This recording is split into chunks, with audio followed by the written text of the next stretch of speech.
Bonsoir, comment allez-vous? Bonjour, je m'appelle Antoine Bedos, j'habite à Saint-Médard et je voudrais poser une question.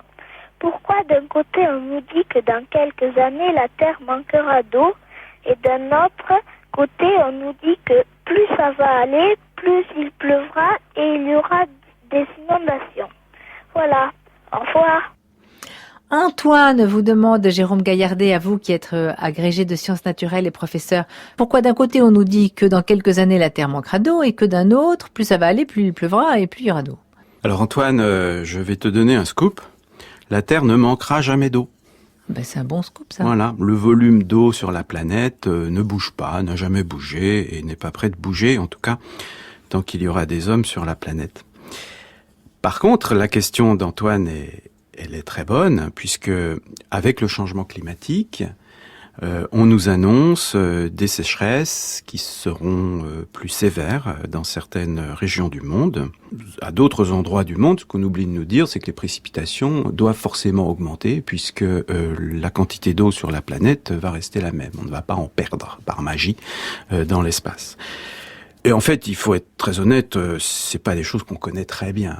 Prévoir où est-ce qu'il pleuvra davantage, où est-ce qu'il pleuvra moins dans le cadre du changement climatique reste une question scientifique de premier ordre. C'est assez difficile de le prévoir. On peut dire des choses sans trop s'avancer et sans trop se tromper. Par exemple, on sait qu'en France, probablement, avec le changement climatique, ce qu'on appelle en hydrologie les étiages, c'est-à-dire les niveaux les plus bas de l'eau dans les rivières, vont s'accentuer. C'est-à-dire qu'en été, lorsqu'il fera un peu plus chaud, il y aura moins d'eau dans les rivières. Il y a des endroits où il y aura moins de précipitations, il y a des endroits où il y aura plus de précipitations, et prévoir où seront ces endroits respectifs reste un vrai défi scientifique. Mais l'eau ne va pas s'envoler de la planète. Non, l'eau ne peut pas s'envoler de la planète. La molécule d'eau est trop lourde pour échapper à la gravité de la planète. Mais en revanche, on peut manquer d'eau douce.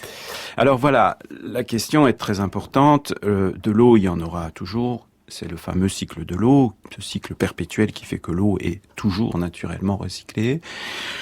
L'homme, lorsqu'il utilise de l'eau, la remet dans le milieu, mais il ne la remet pas comme il l'a prise. Il y a mis des choses pas toujours très recommandables pour sa santé.